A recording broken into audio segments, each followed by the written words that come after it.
James continues tonight, but with 24 hours now passed since the child disappeared, there is growing concern. Search for 2-year-old James at first light.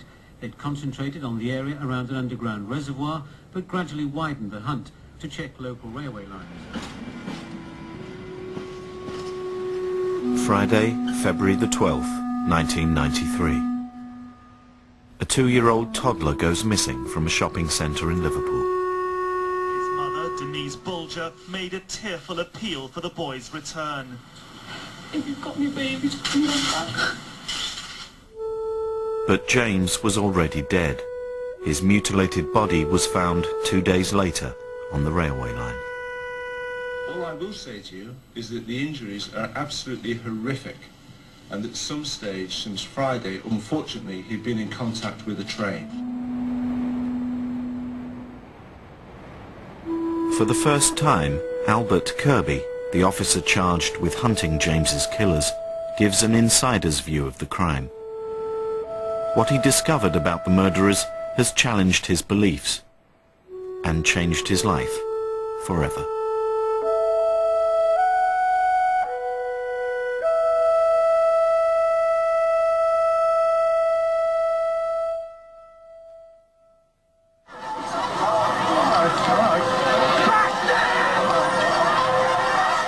When James Bulger's murderers turned out to be 10-year-old schoolboys, anger and sadness gripped Merseyside. It was a tragedy that would have a dramatic effect on the lives of everyone involved. The case had started simply as a missing child inquiry on the Friday afternoon. A phone call came into the incident room at Marsh Lane Police Station to tell us that the body of a child had just been found. It was just after 3 o'clock on the Sunday afternoon up on the railway lines at the back of the police station. So we, even then, were feeling quite certain that this is going to be James's body that's been found. And as soon as Denise saw us, she must have read in our faces, you know, or something had happened, and she just went hysterical. And screamed out, and she was absolutely inconsolable. So you feel totally inadequate. I think it's the only way you can actually describe it, that you feel inadequate. You can't do anything for them. I hate coming past here, and if there's another way round, I generally do it, because I just do not like coming along here, because like now, we're just approaching here the railway bridge, and I know in minute detail what happened on the right, and he climbed up onto the embankment, and then what happened on the top.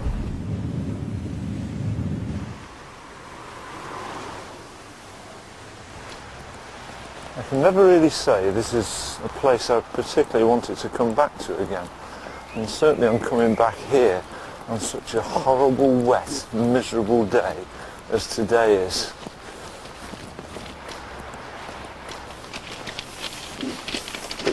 Shivery, to be quite honest. You know, when you come back up here and you look at the cemetery over there, but it's quite sad, isn't it, to come up here and see this? No, quite sad.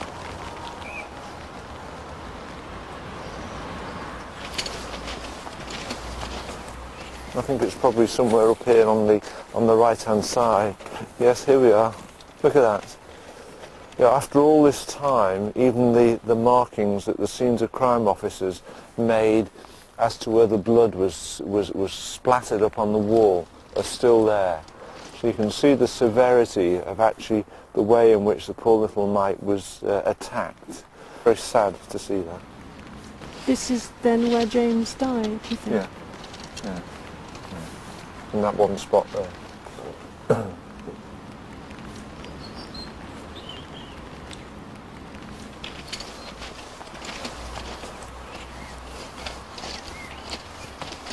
And you're somewhere up here now, on this other side of the line here, right at the back of the police station, just somewhere in this area here where we're standing now, where we're looking here now. That's where his body had been put. And it had been put over the railway line, and his body laid there until morning when the first train came along this track. and actually severed his body in two and took the bottom part of the body just that bit further up the railway line. And again, you know, I sat here and actually drew it as we went through, where his trousers were, where his shoes were, and where his body was, just up that little bit further up the track there.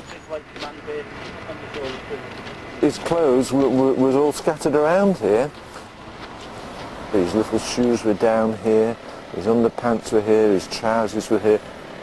Right there where his body was, there was what the railway people call a fish plate, which is a long iron bar about 28 inches long and weighs about 28 pounds. And again, we knew that that had been used in some way, on James's skull. What did you think when you first saw it? It was just so ghastly, you know, to see it. Were you shocked? Yeah, we were shocked. We were all shocked.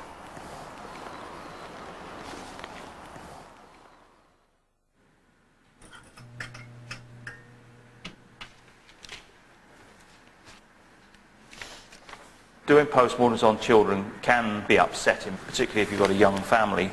At that time I had a child who was only slightly older than James. One goes home and sees him, and you think back to what had happened to James, and you know, like all parents, you pray it's never going to happen to one of your children. James had a large number of injuries as a result of being struck by what we interpreted as being bricks and possibly an iron bar. He had bruising above his eyes. He had some split wounds going across the forehead and the bridge of the nose. There's big bruises on the back of the head, and then the brain was injured as a result of the blows to the head. Obviously, the important factor was that I was of the opinion that the death had occurred before he'd been put on the track, rather than as a result of the train going over him.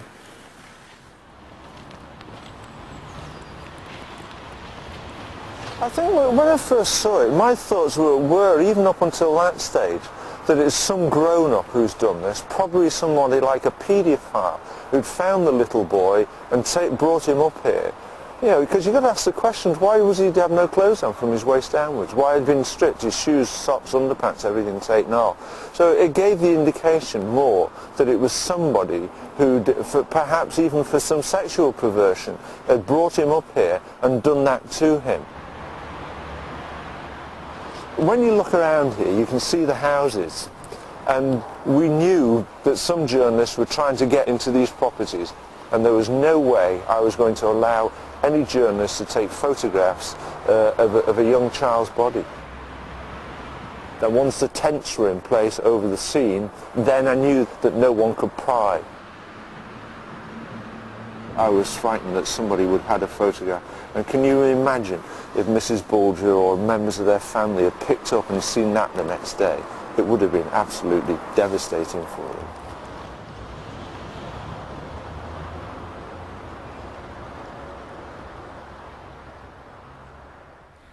All people see is James in a picture. They didn't see him play around or talk or laugh or anything like that. All he is to other people is just a picture, but to me he's not. He'll always be a person to me, and I'd love to see what he'd look like today and how he'd be today. I can see James in the three of my sons. The way he talks, the way he looks, his hair, it's just everything about him. I just try and remember James the way he was, and not the way he was taken. And I think that's what's getting me through the days, really. I just try and blank it out. And plus I've got my other three kids now to keep my mind occupied. As soon as Denise reported James missing on the Friday afternoon, Merseyside police launched a massive search. But as they began to comb the area near to the Strand, James lay dying on the railway line. As the night started drawing in, I knew that the chances were getting slimmer and slimmer. It was the longest weekend I've ever had in my life. I think I just collapsed to the floor. I can't remember much after that. I don't remember the rest of that day now. I just sat in a room for weeks and I didn't know really what was going on outside. I was kept away from telly, radios, everything. No one would tell me anything. Not that it was a great interest to me anyway.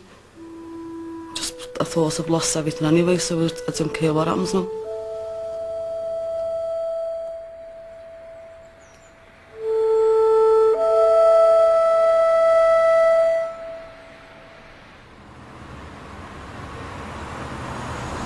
I suppose I accept now that what happened to poor James will probably never go away and will never leave me. It's something that I've probably learnt over the years that I have to live with. Did you cry? I did. I made no bones about it. You know, there were times when it really got to me. You know, perhaps I'm a cold fish and I do tend on occasions to keep my feelings to myself. But on that occasion, I couldn't help it. When you got home that night, what did you say to Sue? Well, one thing I never really do with Sue over all the years is actually discuss the details of what I've seen. You know, I tend to use quite glib words to her because I don't think it's right that she should have to relive it with you. Isn't that quite lonely? I suppose it is lonely, really, but I think if I look at my background, it's something that I've been used to, of having to deal with issues by myself.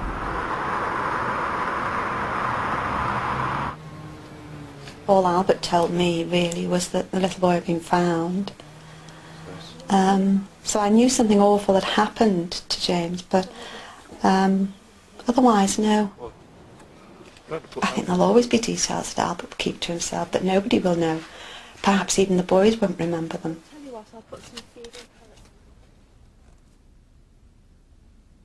I think there was a lot of feeling for this little boy, that such an awful thing should happen, and it should happen in a busy area.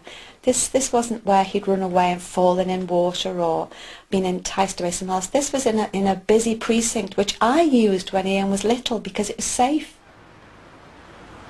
The Strand shopping centre in Bootle provided the first chilling evidence of what had happened to James.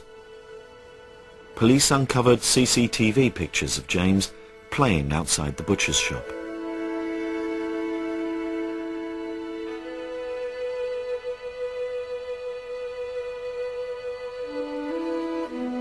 While Denise searched frantically in one part of the Strand, the cameras picked up James and two other boys walking in the opposite direction. James hadn't wandered away. He'd been taken. I knew it was James straight away. It was Albert that took me back up to the Strands, and he was showing me the footage of him being led away. He asked if that was my son. I said, yeah, it was definitely him. And then Albert knew then it was two young boys that had had him.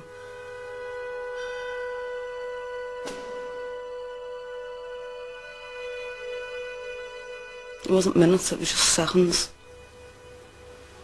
And he reached to get my purse out my bag. That's how quick it happened. I just thought he'd be outside wandering around. I didn't in a million years imagine that he'd gone off with two murderers.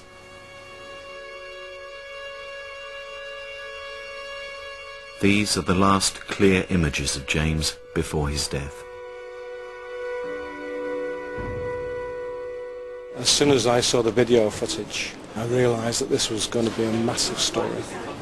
Because for the very first time, we'd seen a murder live on TV. Not the actual killing, but the fact that the victim was being led away, and it was obvious what was going to happen because we all knew the result was already out. And that was what made it such an impact. It was almost, it's a terrible thing to say, but it was almost like a made-for-TV murder. Poor James only went missing from his mother for a matter of seconds, and he'd gone and disappeared. Until this person is caught, the parents must, and I stress this, must keep hold of their children. The demands from the news desk were that we get involved and get up to our necks in it, and quite rightly, because the public reaction was so big that we wanted to reflect that and reflect how savage the murder was. All I will say to you is that the injuries are absolutely horrific. At some stage since Friday up until the discovery yesterday, he'd been in contact with a train. The atmosphere was intense, even at the press conference, and Albert almost broke down. I mean, he didn't because, of course, he's a well-trained policeman, but he could see he was on the edge of breaking down. All I will say is it's horrific, and it caused both of us a great deal of emotional upset last night.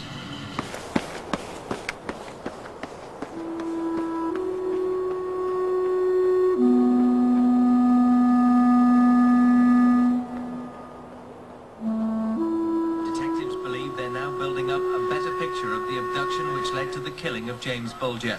Security cameras of a construction company overlook a road half a mile from where James was taken from the Strand shopping centre in Bootle last Friday. They had a security system that looked down here and towards this roundabout. You could see the very grainy, distorted pictures of two young boys together with another little boy between them, walking up here and by this wall. And when I came up here, really it was then that I was absolutely shocked, because I stood here by the wall. You could see where the wall now comes against the back of my leg, whereas on the two boys it was way up their body. And I then started to realise just how small they were and how young obviously we're going to be. I suppose really it was something that you're actually fighting against all the time, thinking that the two boys that we knew had been in the precinct, the two boys that had taken James away, were at some time going to have abandoned him and for him to have been picked up by an older person. But here, I think we had to accept then that in all probability, the boys that took him were going to be the same two boys that caused his death later on. More than 60 young boys were brought in for questioning. Many were known to have played truant on the day of the murder. Unknown to Albert Kirby, some of the press were following his officers in the hope of being first to report an arrest. The father of a young boy who lives in this street contacted us and said that he'd seen his son in the shopping precinct on the day that James actually went missing. His mother was aware that their son had actually committed the murder, that when he got home his clothing was dirty and the clothing been taken to his grandmother to be washed. So he wove this very tight story which sounded very convincing about how his own son was responsible for the murder and that he wanted to give the information to the police about it. From the shopping centre where little James disappeared. There were anxious glances from inside as a crowd gathered, and the mood turned angry as police took one youngster away for questioning. The street was just full of people and they were all calling murderers, everything. People in this street had gathered round the house here, and they were out really for revenge. They were out for blood, really, and it could have been absolutely fatal, you know, with the feelings of the crowd around here and all round Liverpool. As police tried to keep the situation calm. Just murderers and everything, bastards and all that. Grown men saying that they were going to kill him. Today, some of the relatives of the Bulger family were among the first to appeal for calm. Us, the family, we're just as enraged as they are. And we just don't want the wrong people to be brought in and charged with this. It's got to be the right people, and it's going to take time. We quite very quickly eliminate him from the inquiry, but surprisingly enough, once people get an idea in the mind, it's very difficult to actually remove it. So the poor family from here that were involved in that, they had to be rehoused and moved elsewhere. I feel very sorry for them because it was totally unnecessary. And what mistakes had you made, do you think? I think the mistake we made really was underestimating the fervour of the media to follow the conduct of the inquiry. I think what you've got to do is ensure that the press are a little bit more on board with you than we thought they were. This afternoon, the Merseyside Police Authority discussed the impact that the murder hunt was having on the local community. The Chief Constable, James Sharples, reported that more than 135 youths had been interviewed. We will be interviewing many more juveniles. What we can't have is crowds attending the premises and perhaps behaving in an intimidating manner towards family and of course to the juvenile concerned. Did it put extra pressure on you? It did. It did put an awful lot of extra pressure on us because we knew what we were trying to do, what we were trying to achieve, and to get sidetracked for something which was totally irrelevant, really, it puts increasing pressure on you.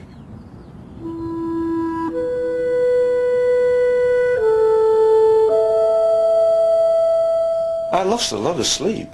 Sometimes I would just go into a cold sweat and think, what did we go through? What did we live through? How did we come out of this at the other end? It does haunt you then.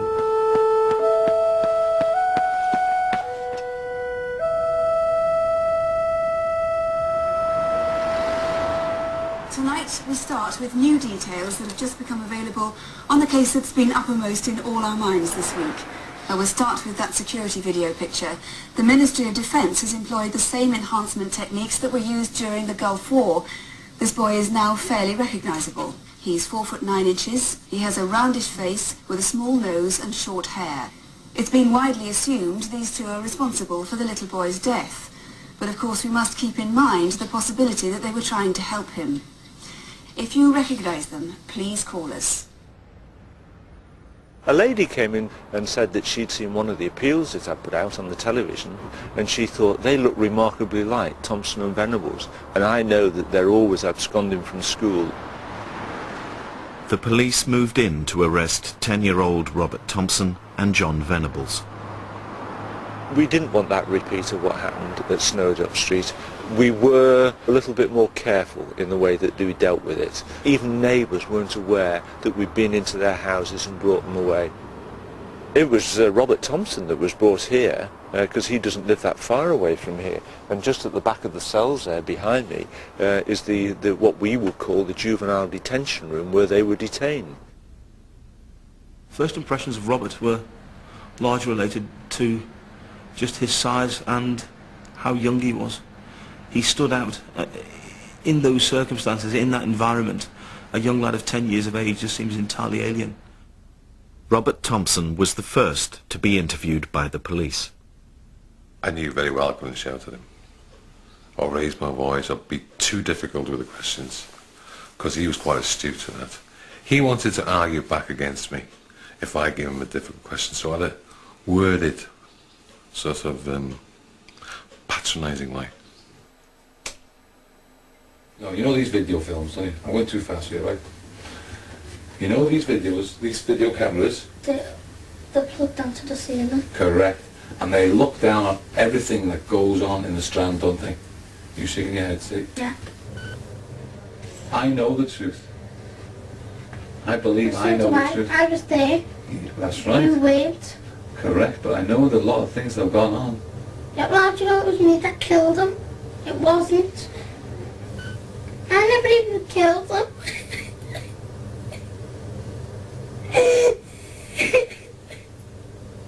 You could easily establish Thompson lying because when you gave him a sort of a difficult question, his legs would sort of start kicking underneath the chair, especially when he lied, and you think, oh, I know this is a sensitive question, so I sort of went down that sort of line and focused every time. Look, once I saw those legs kicking, I thought, oh. The things that I believe that you did with John. No, I never touched the baby. And until you tell me the whole truth, I can't believe you. As the interviews went on, he made admissions of having been closer and closer and closer to the events of that day, always denying taking any part in them, but moving from a denial of any involvement or any knowledge of them whatsoever to a having seen and having been near to certain events.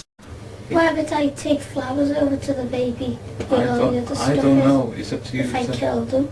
Well, you were there. Why did you take flowers? You knew who did it, didn't you? Yeah. Who? John. Because John hit him in the face. I believe I knew Thompson better than his mother. He played a role of a perfect son. By the second day, of course, I believe she had a nervous breakdown. Her reaction, or her action, was such of a person that just couldn't handle the situation. Couldn't believe that she'd brought somebody into a world that would kill a 2-year-old boy. A few miles away, Lower Lane police station was emptied when Robert's school friend John Venables was brought in for questioning. No, I never went to Brutal Strand. Okay. Now, is that the truth or a lie?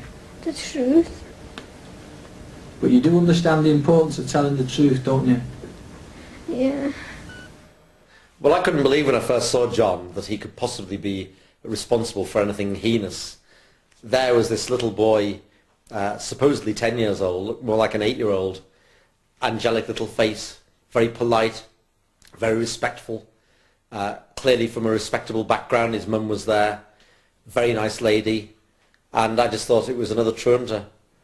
There's no point in telling lies. I never got it. It's Mum. Quiet yourself down. Because if I would have said I thought you would have thought I killed it. We had a break, and the police also wanted an interval so they could debrief the other interview that was going on with Thompson at another police station. And we reconvened about 2 hours later, and it was then that it was clear that the two stories weren't matching, and it was put to John that Thompson had admitted being in the Strand, which is something that John had denied right the way through the interview. And it was at that point that John said, no, he's lying, it's not true. Then there was silence, and then suddenly he said, yes, we were at the Strand, but honestly we never grabbed a kid, Mum, never killed anybody. Oh, yeah, we was, but we never saw any kids there. We never grabbed any kids. So you were in Bootle New Strand? Yeah, was you in Bootle Strand? Yeah, but we never got a kid, Mum. We never got Mrs. a kid. Venables, would you... I must ask you not to get angry with him. There was a lot of crying and a lot of wailing and a lot of hugging. He was a very tactile boy. And as each little bit of truth came out, he'd get out of his chair and he'd hug his mum and he'd hug the police officers and he'd cry. And it was a very emotional time. Did he get out hold of James? I don't know. You don't know? He might have made them follow on behind us. Did he? And then got him lost somewhere. Well, were you with him then? When? With John when that happened? No. Robert Thompson always apportioned the blame on John Venables. Never the instigator in taking him away, never the instigator in taking him to the canal, always blaming John Venables, and that's how he went all through his interviews. Some of the most damning evidence came from the boy's clothing. The search teams recovered the clothing that Thompson was wearing at the time, which is as shown on the slide now. The most relevant part of the evidence with regard to Thompson came from his shoes. And you can see on the shoes where he's got these little rings and the laces that come in.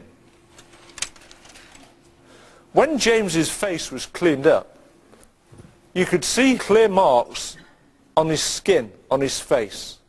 And I went up to the forensic science laboratory to examine them. We couldn't understand what had caused them.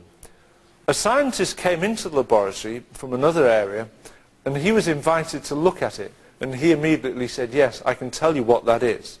He said, what's happened there is, he said, that poor little boy has been kicked in the face. And not only kicked, he's been kicked with some force.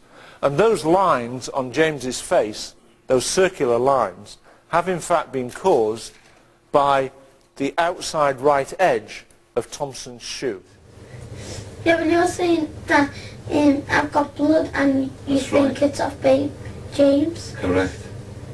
Yeah, but you think it's not the truth. What was happening in John Venables' case is the two detectives found out that John's mother, when he broke down and when he was crying, she was there composing him, and then he'd get his own confidence back and then not admit as much. Now, when this was pointed out to the mother, and I think it's tremendously bold on her part, said, well, I want the boy to tell you the truth. I want my son to tell you exactly what had taken place. So she, in fact, got her husband to sit in because he wouldn't give that same type of comfort that she was doing. But the touching thing, really, that happened was when she told John what she was going to do, which was outside the interview room initially. He just turned round. She said to him, you know, you've got to tell the truth, you've got to tell the officers what's happened. And she said, never forget, she said, that irrespective of what you've done, she said, me and your father will always support you and will always love you. And with that, you know, he started crying, he broke down, and he said, yes, I did kill James, and will you tell his mummy how sorry I am?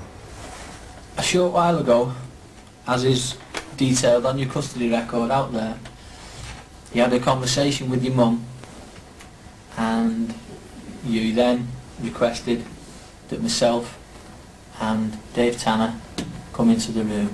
Is that right? Yeah. And what was it you told us? That I killed James. Right. Now, I know that took a lot of doing, and you were very upset, as we all were. Were you shocked? No, I was shocked, very shocked, because, you know, I'm a father. Yeah, I've got nephews and nieces, you know, who are in the not too distant past been that age, and you try to relate to them and their behaviour and what had happened here, and it was very hard to make that comparison between the two. It would be many years before Robert Thompson admitted his part in the murder, but John's confessions allowed the police to plot the boy's journey from the time James was taken. Where did you find James? Outside the butcher's. So we walked up to him and we were walking around with him and I took his hand. Well, whose idea was it to walk towards him? Mine. Was it? What did Then you it say? was Robert's idea to kill him.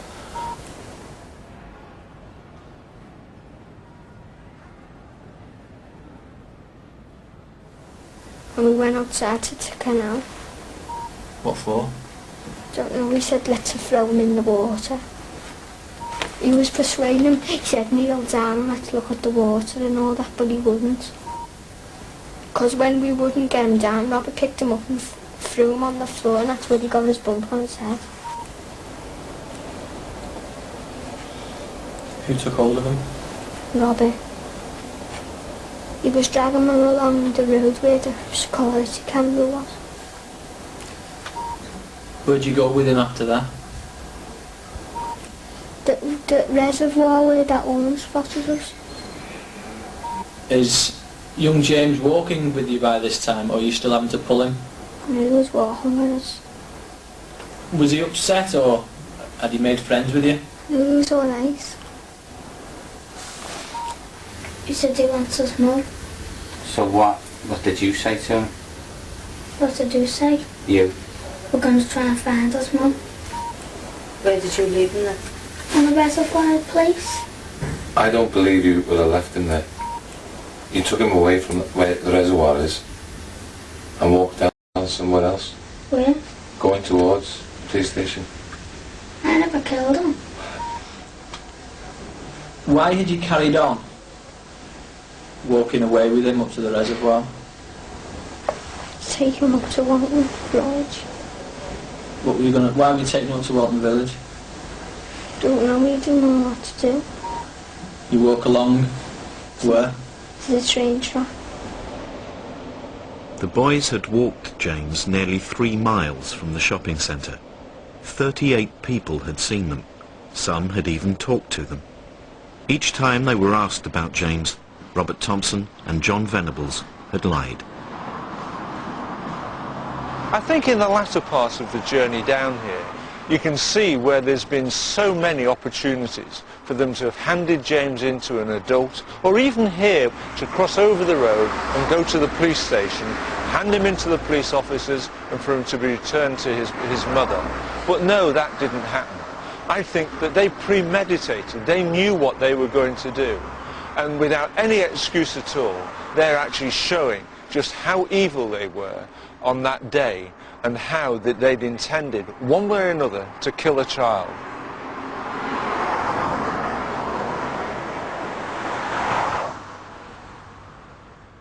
I didn't throw any bricks because Robert said pick a brick up and throw it. I just threw it on the floor. What happened then? And then he hit on the bench. What? There was like a big metal thing that had holes in. A big metal thing with holes in? Where did he hit him with that? In the head. Now which part of the head? Up there. On the top of the head. What was Robert saying while he was doing all this? He was saying stay down, you stupid dick and all that.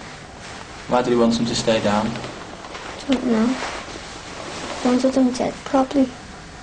Where did the stones in the bar hit him? In the head.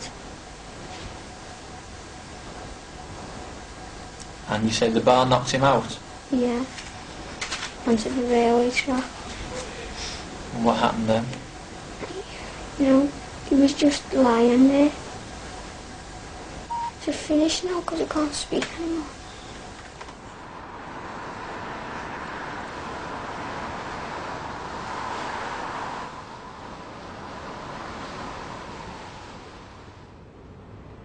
Usually at the end of any major crime inquiry, there's some form of celebration for a job well done. This time, there was never anything. All people wanted to do was when we'd actually completed the inquiry, we'd got the boys in custody, all they ever wanted to do was to go home to their families and just forget about it.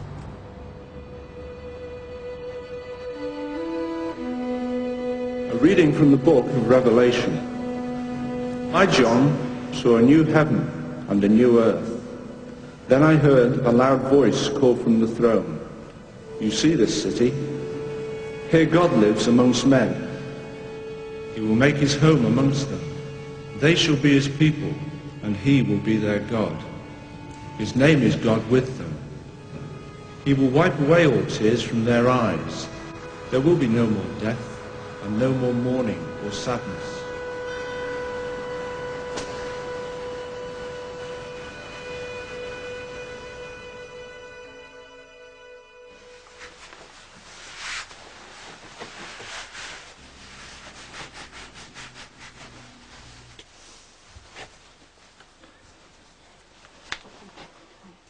Do you think what happened to James raised any questions about your faith? No, I don't think so. I don't think it did. When I say raise questions, I think one of the big things that it did do was made you think, you know, if there is any justice, if there is a God in this world, why the blazes should something like that have to happen? But that didn't last for too long, and I always remember, I don't know if you remember it, the Sunday after that we charged the two boys, I went into church on the Sunday, and it was very emotional really, because Roy, our vicar, the first thing he said, you know, was welcome back. You know, into church, wasn't it? It's nice to see you there. Yes, and our friends from church meant a lot to us then, because they kept me going as well, because for me, I was so useless. All I could do was look at it the way other people were looking, so all I saw of Albert really was on the television, because he was hardly home.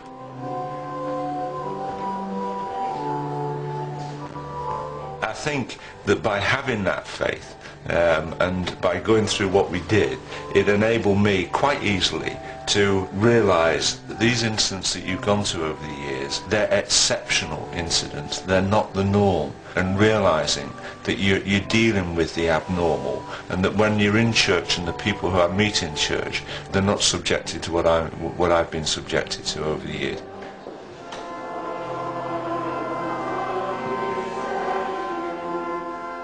I don't think it's my role to forgive either of those boys what they did, but I bear no hatred towards anyone, irrespective of their criminal behaviour.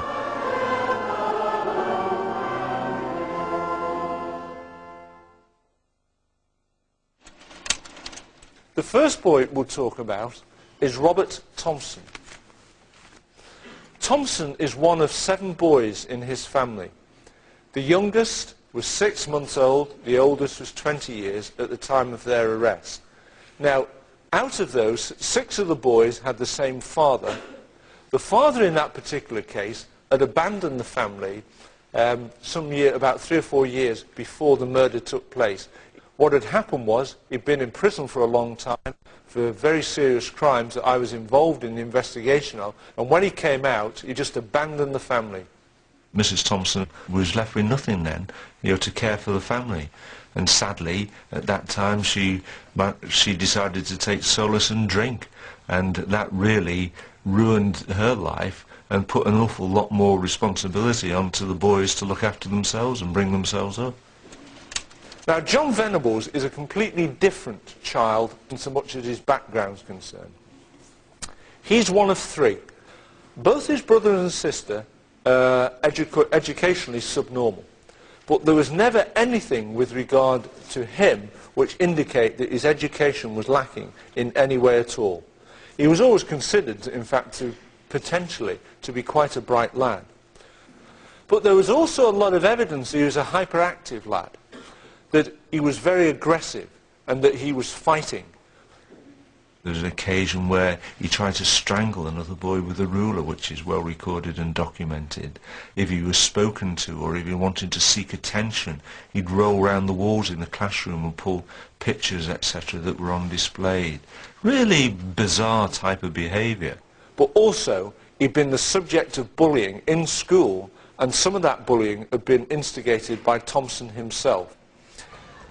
Thompson went to the same school as Venables, at a school called St Mary's Church of England School, and he was not considered to be one of the worst pupils in the school. As his head teacher said to us when we interviewed her, the pair of them would go together. She knew if one was in trouble, the other one would be there, and that the leader would always be Thompson, followed by Venables. Over the last 8 years, psychologists have been trying to understand the boys' relationship in an effort to make sense of what happened that day. They would encourage each other to go that step further and to maintain some feeling of self-worth in the eyes of the other boy. So that would make them do things that potentially were much more destructive and much more violent and vicious than either of them might have done on their own. I suppose they were cheeky really, like all of us were. Robert was like the hard-faced type of boy, like he just give cheek back to the teachers. When Robert done it, John would do it. Sometimes you'd see them getting over the wall or going out the gate, when the day that happened they got over the wall at dinner time it was. Staying away from school, being a truant, is often very boring. So they have to invent games and activities and things that they're going to do. The indications are that on that day they thought it would be interesting to pick on a toddler and involve that toddler in something that might have been close to some sort of a game that would hurt and abuse a toddler, because they had attempted to take a child earlier on in the day. The punishment for young people who have been sentenced for a crime is the restriction of their liberty. That's the punishment the court imposes. But clearly it doesn't follow that the environment that young people are in has to be punitive. Yeah. If you simply punish children on a daily basis, they don't learn respect for others. They certainly don't learn respect for themselves. And it's our jobs to raise these young people's self-esteem and positive aspects of their behaviour, so that when they leave us, they have alternatives. They have an alternative to the life of crime. Your every movement in the building is monitored and supervised every minute. The only time that you're not monitored and supervised is when you're in your bedroom, and even then you're monitored every 15 minutes. I think you'll probably be immediately struck by the fact that this young person has a television. For young people to have a television in their room, they have to achieve a very, very high standard of behaviour. If this young person's behaviour deteriorates, then this will be removed. Yeah. and it will take him 2 to 3 weeks to get back to this stage. Yeah. But do you think it's an undue criticism when you've seen it in the tabloid press over having these things here? Because you know full well that even where they are, they would have had to have gone through a sustained process to actually earn those privileges. Yes, they would have done. I can't talk specifically about Thompson or Venables, but for young people who have been out of control of authorities for many years, it's not easy to achieve this. It's very, very easy to lose it. Very easy. I should imagine that some of the children who come in here must get very close to your staff, the teachers Of course, I think who are in here. I think that's inevitable. We have young people who form significant attachments, and clearly, you know, we are an intensive unit. I mean, children are constantly under the supervision of adults, and they very quickly begin to trust those adults around them and develop relationships with them, and that can only be a positive. There are many examples of youngsters being successfully released from secure children's homes who've been detained for long periods of time. In all of the cases, and there's several thousand cases which I've seen, the chances of them reoffending in a very, very serious way, the sort of repeat offence, are very minimal. The question is, do I have confidence in that system? I do have confidence in that system. Does it mean to say that all cases will succeed? No, of course it doesn't mean that. And can anyone offer any guarantees? Of course not. But decisions are made by the parole board based on the best available evidence over many years. Football. Changed your views about anything? I think it has changed my views, but I still think that the tariff that was set is inadequate, and it should have been far greater than it was. But having said that, during the time that they're in here, I've got no doubt about it that if all institutions are run in the same way as this one is, at least they're coming out of it. They know they've been punished by the regime that's in there, but at least they've had the opportunity of rebuilding their lives again. What do you think made the difference in your life? I look upon individuals in my life who I can look up to now, who I think were really instrumental in formulating who I turned out to be. My housemasters at school were men who were really tremendous people, who knew how to understand children. Most of us have had no fathers, but these men knew how to deal with us in a very firm but sympathetic way. They'd made impressions upon me which stayed with me forever and a day, in the same way that other people had with their parents. So I think, although perhaps unfortunate in some ways, I was blessed with having people around me that were very, very good people, very influential people, and people that have helped me in life. Go around the secure unit, that they seem to have that sort of system almost in place, of strong male figures. Could you see any salvation there? No, you asked me the question, I'll tell you. Yeah, I did.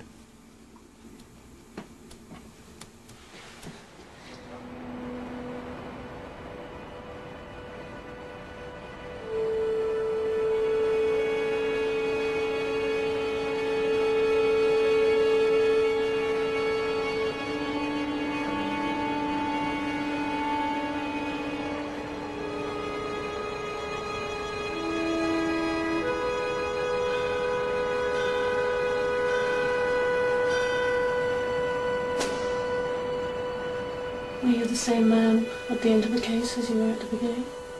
I think I was a wiser man. I think I was a far more compassionate man at the end of the day than I was at the time. And I've certainly got an awful lot more sympathy towards people's views and feelings than I had prior to the February of 1993.